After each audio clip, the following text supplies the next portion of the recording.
There's a moment that almost everyone who has lived inside a destructive relationship remembers with painful clarity. It is not the first insult. It is not the first betrayal. And it is not even the worst moment of abuse. It is the instant when you realize that you have been explaining yourself to someone who never intended to understand you. That moment when your body already knows the truth long before your mind can accept it, your chest feels tight, your stomach is heavy, your thoughts loop endlessly, and yet you still tell yourself, maybe if I explain it better, maybe if I love harder, maybe if I am more patient, something will finally change. This video is for the people who stayed too long, not because they were weak, but because they were hopeful, compassionate, and deeply human. It is for the ones who normalized the unacceptable, who learned to doubt their own memory, who were told they were too sensitive, too dramatic, too much, and slowly began to disappear inside themselves. Many of you were not trying to save a narcissist. You were trying to save your sense of reality. You were trying to prove that what you felt was real, that the pain had a reason, that there was an explanation that did not end in the terrifying conclusion that the person you loved was never emotionally available to begin with. And here is the part: no one prepared you for the most damaging part of these relationships. Is not what they do to you. It is what happens inside you while you are trying to understand them. Your body breaks down, your sense of self erodes, your joy becomes conditional, and your nervous system lives in constant alert. This is not about labeling someone as evil, and it is not about excusing abuse either. This is about understanding why so many intelligent, loving people stayed, why leaving felt like failure, and why walking away felt more painful than enduring the harm. If you have ever wondered how you ended up tolerating what you once said you never would, if you have ever felt relief mixed with guilt after finally leaving, if you have ever thought, how did I lose myself like this? Then stay with me, because what you are about to hear is not about them, it is about reclaiming yourself. To understand why these relationships cut so deeply, we have to stop asking what is wrong with them and start asking what was happening inside you when you stayed. Because most people in these dynamics were not chasing love, they were chasing relief. Relief from confusion, relief from self-doubt, relief from the feeling that something was always slightly off but never fully explainable. Many of you grew up learning to adapt to emotional inconsistency long before you met this person. You learned early that love could be unpredictable, that connection had to be earned, that safety came from reading the room, anticipating moods, and adjusting yourself accordingly. So when someone entered your life who alternated between charm and coldness, between intensity and withdrawal, your nervous system recognized the pattern not as danger, but as familiarity.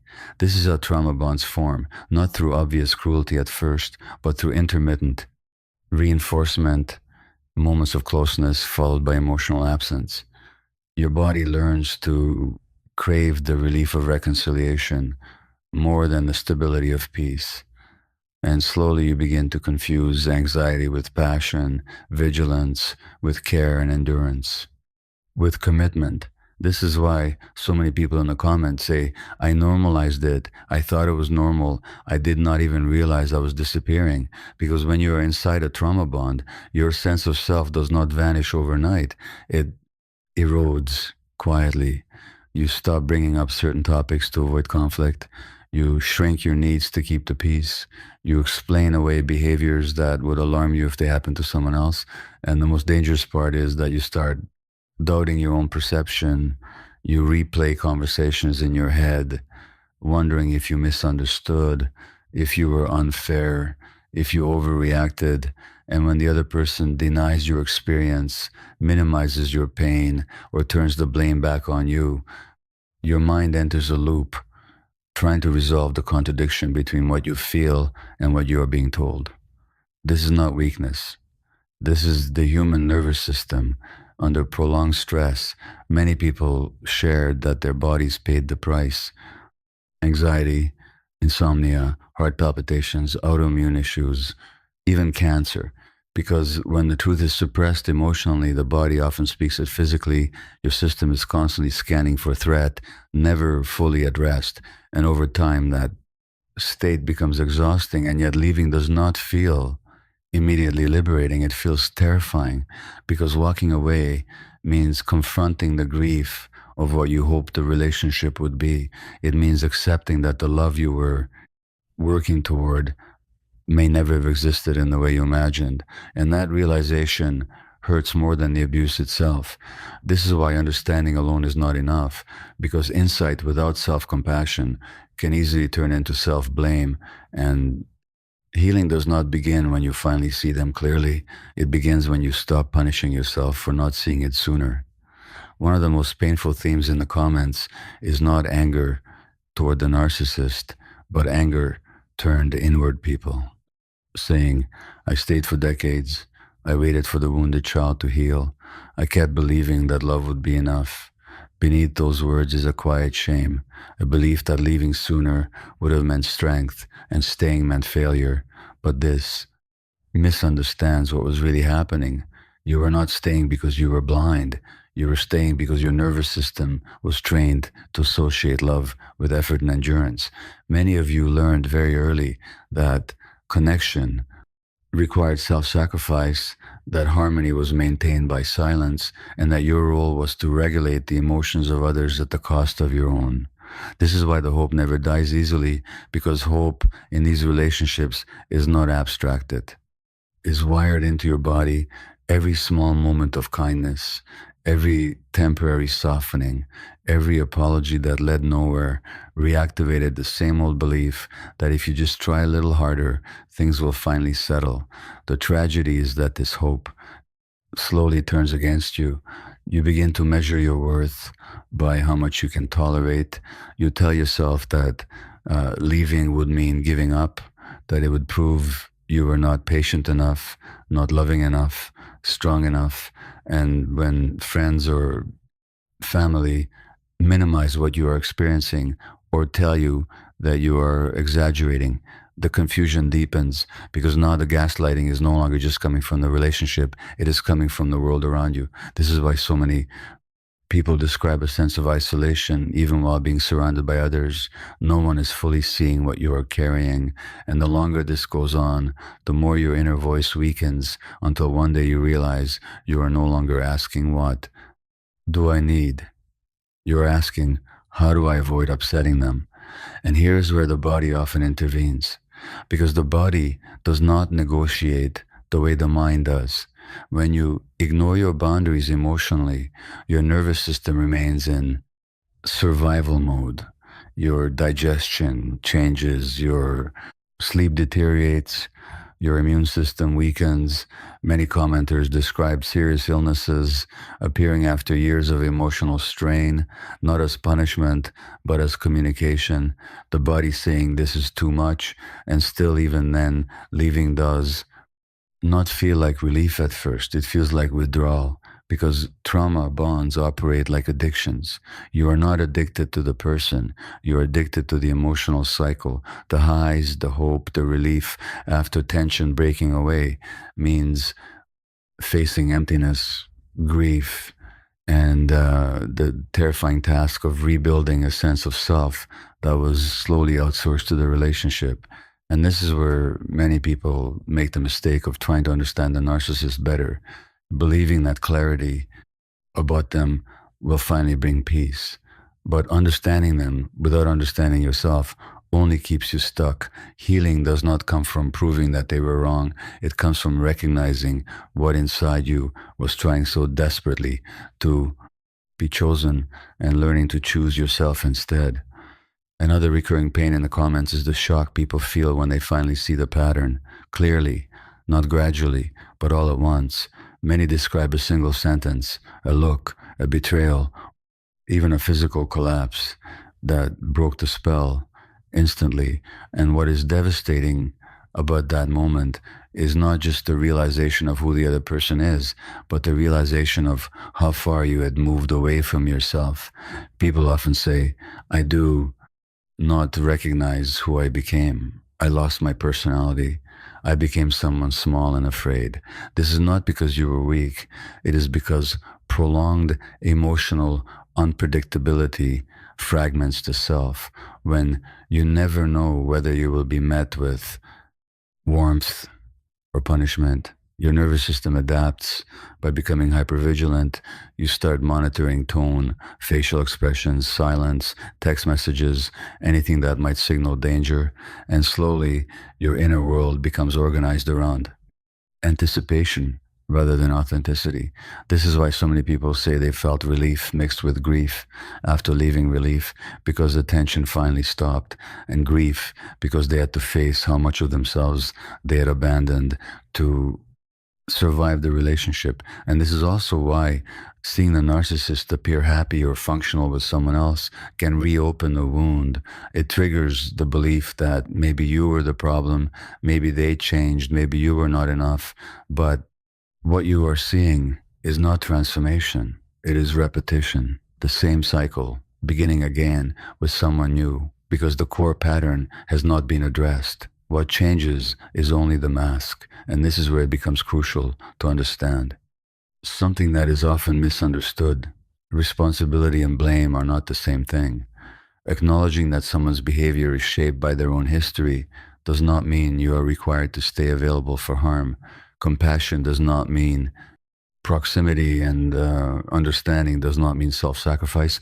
Many people in the comments reached a turning point when they realized that continuing to explain, continuing to forgive, continuing to wait was not an act of love, but an act of self.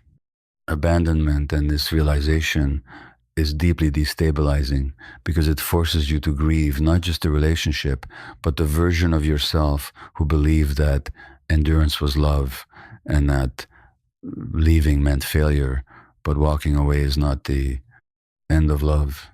It is the beginning of truth. And truth is what allows your nervous system to finally stand down from constant alert to rest, to repair, and to reconnect with your own needs. Again, healing begins not when you demonize the other person, and not when you excuse them, but when you stop making their inner world the center of your own life. Many people believe that once they understand the psychology of narcissism, they will finally feel free. But what the comments reveal is something much more complex. Knowledge helped people see the pattern, but it did not immediately heal the wound, because the deepest injury was not confusion, it was disconnection from the self. For years, your emotional energy was directed outward, monitoring, fixing, anticipating, hoping, and explaining. And when that stops, there's often a hollow silence that follows. This is the phase. Almost no one talks about the phase where you are no longer being harmed, but you are not yet fully alive again. Some describe it as emptiness, others as numbness, others as fear. Because when your nervous system has lived in constant activation, calm can feel unfamiliar, even unsafe. This is why some people feel tempted to re-enter contact, not because they missed the abuse, but because their system is craving intensity. The trauma bond does not dissolve simply because you leave the relationship. It dissolves when you learn to tolerate peace without interpreting it as danger. And this requires a shift that goes beyond insight. It requires learning to listen to your body. Again, many commenters described how their bodies began to speak louder as they suppressed themselves. Headaches, chest tightness, digestive issues, exhaustion, panic. These were not signs of weakness. They were signals that their internal boundaries were being violated and ignored for too long.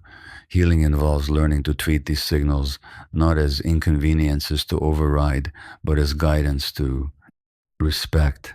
And this is where many people feel anger, not only toward the narcissist, but toward themselves. Why did I stay? Why did I ignore myself? Why did I betray my own knowing? This anger is understandable, but if it turns inward, it only continues the harm. Self-blame is not accountability. It is another form of violence against yourself. Accountability sounds different. It says, I stayed because I was conditioned to prioritize connection over safety. I stayed because leaving meant confronting grief and loneliness. I stayed because my nervous system did not yet know another way.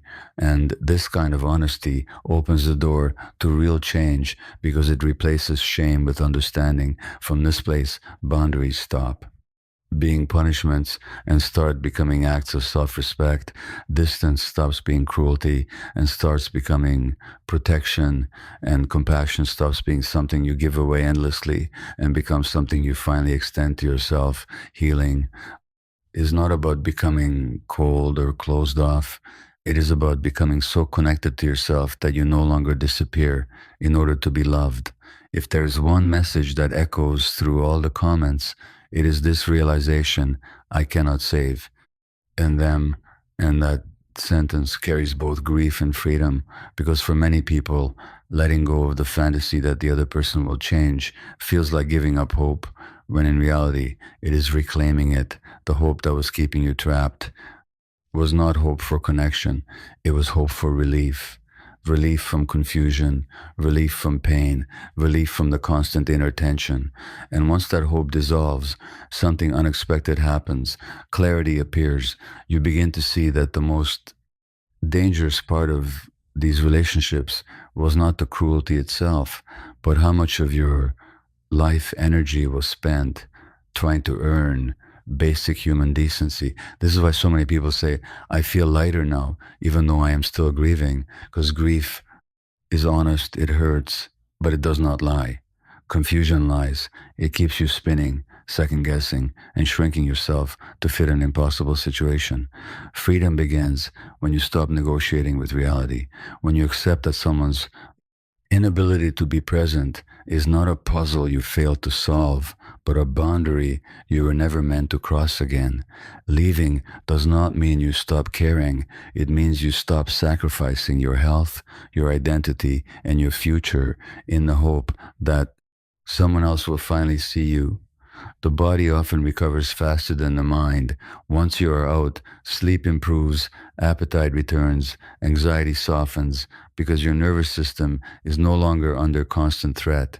But rebuilding trust takes time, especially trust in yourself. Many people fear that they will repeat the pattern, that they will be fooled again. But awareness changes everything, not by making you suspicious of everyone, but by making you attentive to yourself. You begin to notice when your body tightens, when your voice goes quiet, when you start explaining instead of expressing. Those moments become invitations to pause and choose differently. The goal is not to become armored or cynical. It is to become rooted in yourself so deeply that you no longer abandon your inner knowing to preserve a connection. And this is the most important shift of all. The story stops being about what they did and becomes about who you are becoming now. Someone who listens to their body, someone who respects their limits, someone who understands that love does not require suffering and connection does not demand self-erasure. If you are in the early days of leaving, know this: the confusion will pass, the guilt will soften, and the peace you feel in moments will begin to last longer than the pain you endured. And if you are still inside the dynamic, understand this: seeing the truth does not mean you have to act immediately, but every moment of clarity is already a step toward freedom. Healing is not about fixing the past. It is about choosing yourself in the present again and again until that choice feels natural. And that is how you come home to yourself without drama, without vengeance, and without losing your humanity.